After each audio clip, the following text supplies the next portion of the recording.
के शर्मा जी, इसके पहले कि आरोपों पर मैं जवाब लूं, विपक्षी दलों से पहले आपके पास आते हुए राहुल गांधी की ओर से जो आरोप लगाए गए हैं बीजेपी पर, सीधे उस पर जवाब कि आप लोगों ने पहले सिख प्रधानमंत्री का अपमान किया है, उनके स्मारक के लिए जमीन नहीं देकर निगम बोध घाट पर वहां पर उनका अंतिम संस्कार करके। देखिए चित्रा जी, सर्वप्रथम तो मैं आपके चैनल के माध्यम से आज पूर्व प्रधानमंत्री श्री मनमोहन सिंह जी के प्रति अपनी श्रद्धा सुमन अर्पित करता हूं, पार्टी की ओर से भी।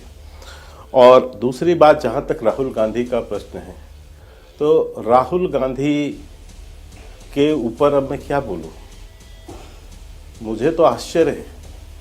उनको कभी आत्ममंथन करना चाहिए कि जिस व्यक्ति ने माननीय प्रधानमंत्री मनमोहन सिंह की को जीते जी सम्मान नहीं दिया, जीते जी अपमानित किया, और मरने के बाद उनकी मौत और उसकी लाश पर राजनीति कर रहे हैं, कितना नीचे गिरेंगे राहुल गांधी। शर्म भी आती है उनको। जीते जी प्रधानमंत्री रहते हुए माननीय मनमोहन सिंह द्वारा उनकी कैबिनेट द्वारा पारित अध्यादेश को सरेआम फाड़ के जिस शब्द का प्रयोग किया राहुल गांधी ने, यह किसका अपमान था चित्रा जी? यह माननीय मनमोहन सिंह जी के प्रधानमंत्री का अपमान था। जिस व्यक्ति को प्रधानमंत्री पद की कीमत नहीं पता, उसका सम्मान नहीं कर सका, आज उनकी मौत पर राजनीति कर रहा है। शर्म आनी चाहिए कांग्रेसियों को इसके लिए। आज भी उनका अपमान कर रहे हैं, और इस स्तर पर, क्योंकि ये जो खानदान है गांधी खानदान, इसका इतिहास देखिए इन कांग्रेसियों का। गांधी खानदान के अलावा किसी के लिए कुछ भी नहीं इस देश में। नेहरू जी के स्मारक है, नेहरू जी का बना दिया, इंदिरा जी का बनाया, राजीव गांधी का बनाया, संजय गांधी तक का बनाया, लेकिन इसके अलावा बताइए, अभी अभी नरसिंहा राव जी देश के पूर्व प्रधानमंत्री थे, उनके प्रति उनका क्या व्यवहार रहा? डॉक्टर राजेंद्र प्रसाद के प्रति, या अन्य कितने भी नेता देख लीजिए आप, डॉक्टर अंबेडकर के प्रति, या स्वयं प्रणब मुखर्जी जी के प्रति, यानी इनकी शोक सभाएं तक आयोजित करने के लिए यह नफरत करती है गांधी खानदान। ये गांधी खानदान जो है बपौती समझती है देश की राजनीति को, इस देश को। इसीलिए अभी उन्होंने बताया 1 घंटे तक माननीय नरसिंहा राव जी की बॉडी कांग्रेस पार्टी के कार्यालय के बाहर रही, अंदर घुसने का उनको अनुमति नहीं मिला। स्वयं आज शर्मिष्ठा मुखर्जी जी ने बताया कि किस ढंग से अब उनको प्रणब जी को अपमानित किया गया।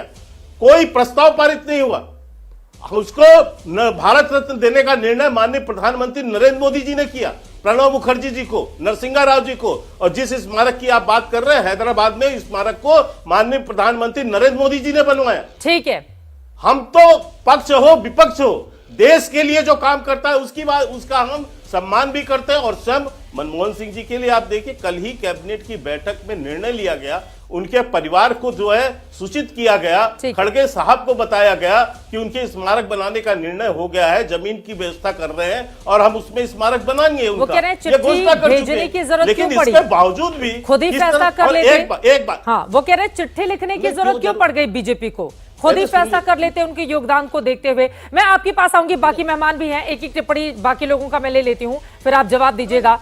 हाँ, बोले ये बहुत आप बहुत महत्वपूर्ण विषय को उठाया, इसलिए आप जवाब सुन लीजिए। बोलिए।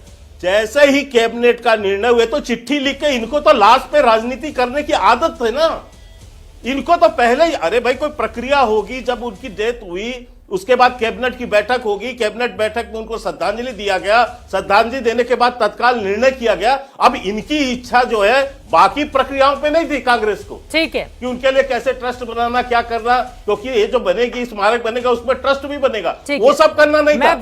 चिट्ठी लिख के राजनीतिकरण करना, खबर ये फैलाना और एक प्रोपेगेंडा करना, झूठ फैलाना, मोदी जी को बदनाम करना। पंकज शर्मा जी वो आरोप लगा रहे हैं कि मोदी सरकार को बदनाम करने के लिए इस वक्त क्या जरूरत थी इसकी, और जब बात निकलेगी तो बहुत दूर तलक जाएगी। अब देखिए, नरसिम्हा राव का परिवार, शर्मिष्ठा मुखर्जी खुद आकर अपनी जो आप बीती है उसको बयां कर रही हैं, और ऐसी लंबी फहरिस्त है नेताओं की जिसको इग्नोर किया गया, उनके लिए जमीन नहीं दी गई। और आज मौजूदा वक्त में मोदी सरकार को लेकर क्या कांग्रेस पार्टी मनमोहन सिंह के नाम पर सियासत कर रही है, जो आरोप वो लगा रहे हैं? पंकज जी,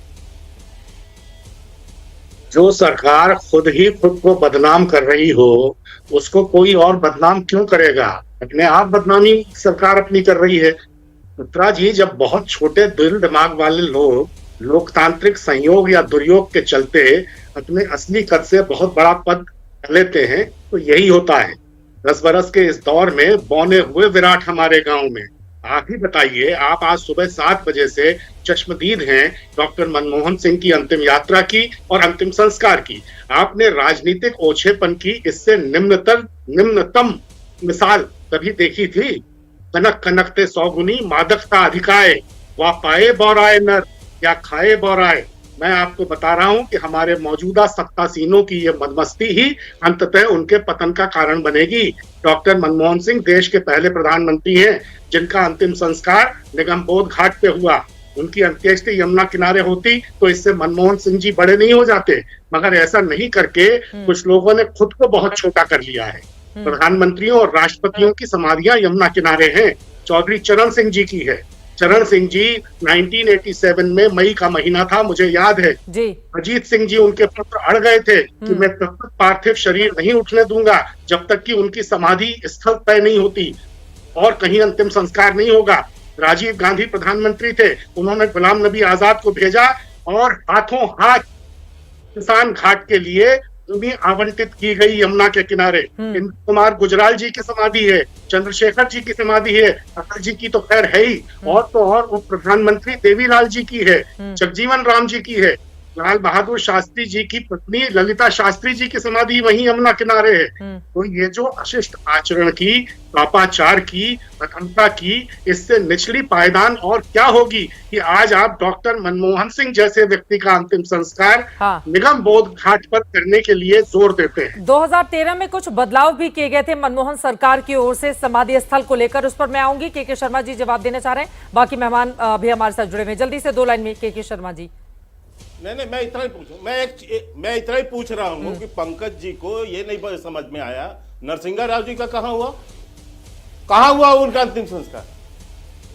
आप जो है बैठ के यहाँ पर आपसे जब पूछा जा रहा है कि नरसिंहा राव जी का, हाँ नहीं, आप तो सुन लीजिए, अभी उन्होंने बयान दिया, ये बीच में ना बोले चित्रा जी। हाँ, अभी उनके परिवार के सदस्य ने क्या उनके पोते थे हमारे साथ, उनको प्रेशर किया गया, बिल्कुल प्रेशर किया गया उनके पोते को। उन्होंने बताया अभी टीवी पे कि उनको प्रेशर किया गया यहाँ से हैदराबाद ले जाने के लिए, और पार्टी कार्यालय में घुसने तक नहीं दिया। सोनिया गांधी ने इतनी नफरत करती है गांधी, इतनी नफरत सोनिया गांधी को नरसिंहा राव जी से, प्रणब मुखर्जी जी से थी। अरे सुन लो भाई, शांति रखो, अभी आप बीच में मत बोलिए। ठीक है, अब बाकी